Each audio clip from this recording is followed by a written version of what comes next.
know you're done with your hands-on number 1. So, I hope nga nagama inyo ang hands-on number 1. Nakasabot mo maayo sa user input. So, our topic kanina is user input. Diba? Now, here.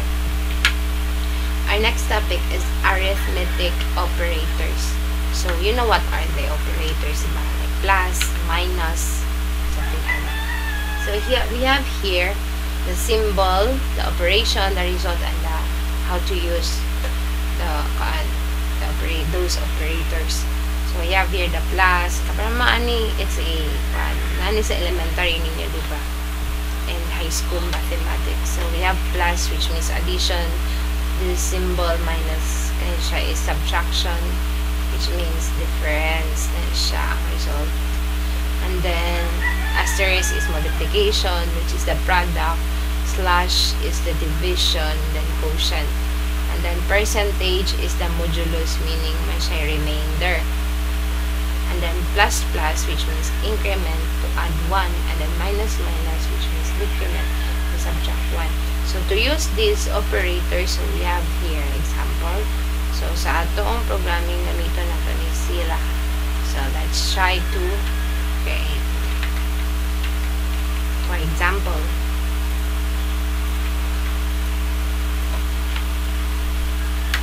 okay, what if two numbers man siya, no?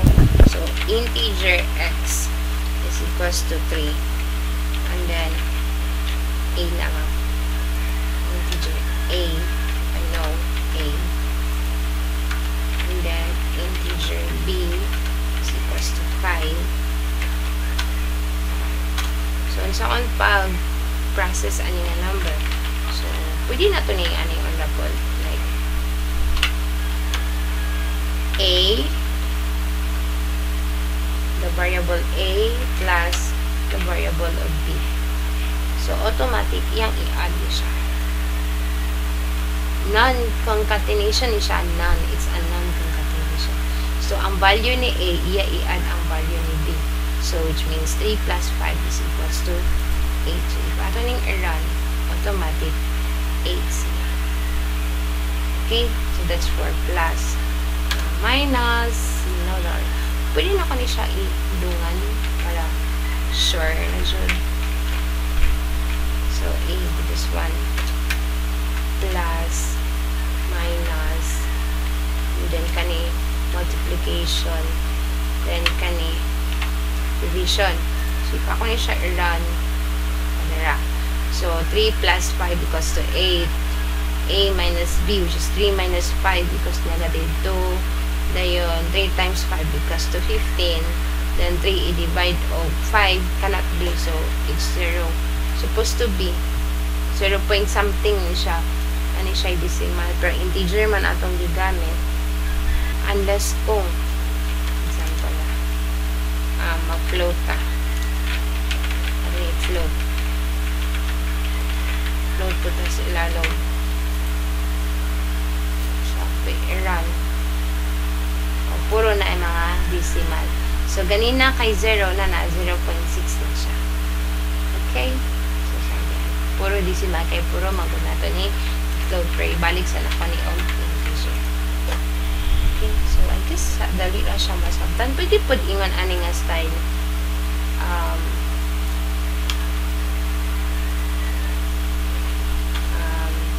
Pwede po this one. B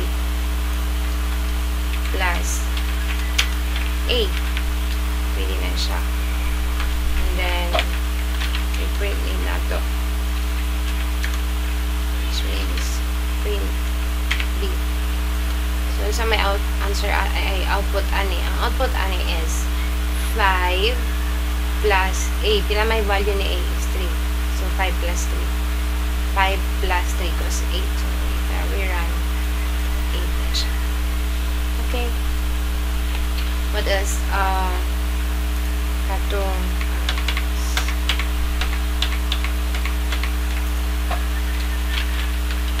modulus. So, kasi modulus, remainder na siya. For example, kani B. So, for example, B, modulus of A. So, 5 divided divide 3. So, 1, diba? So, sobrang 2.2. So, ito na i-run. 2 ang iyang remainder. Okay, 5 i-divide of 3. So, yun lang koon ang iyang remainder. Okay? If we say increment, ang atong buhaton, increment and decrement. So, may tabo. Let's say, A plus plus. Gayon, C colon. Gayon, B minus minus. So, atong buhaton, ato i-print. So, print na ito ang value ni A. Then, print ko na ito ang value ni B. So, ito ni run. Para siyang 4. Y. Kaya, ano lang. Play ko ni. Para sure. So, which means A plus plus. So, 3, ni-increase siya of 1. 1 ang, hindi mo siya 4. You say B plus plus, decrease, B minus minus, decrease siya of 1. So, 8 minus 1 equals to 7. So, that's how, so, if ever mag-concatenate pa, ang tabuan is,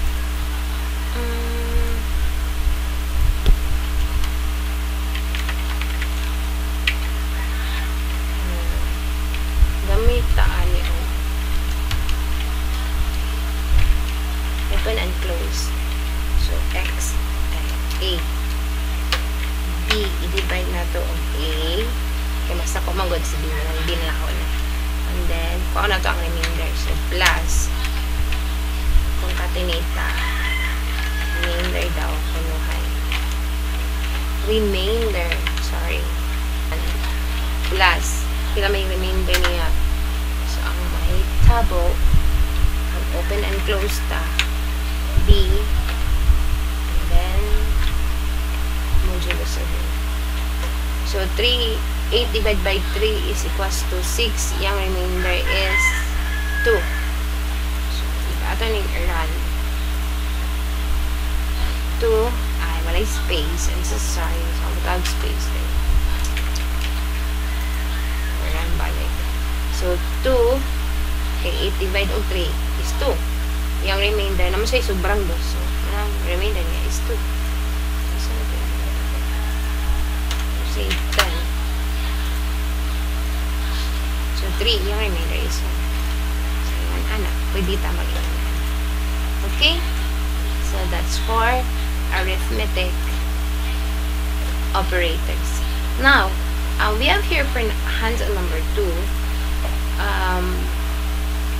It's quite challenging. Challenging na siya gamay. Pero, I hope you can do this. Kindly, ato i-ipon ang ato pinakauna nga topic o gani. So, please create a program that will make the user input the two numbers and perform one of the arithmetic operators, excluding lang increment and decrement para sa lapin. So, which, for example, num1, we enter ko num1 nga 5, then num2 nga 3. Dayon, iyang result is 5 plus 3 is equals to 10. Dapat ingan ani iyahong resulta. Dili kay result equals to 10 diretso dili.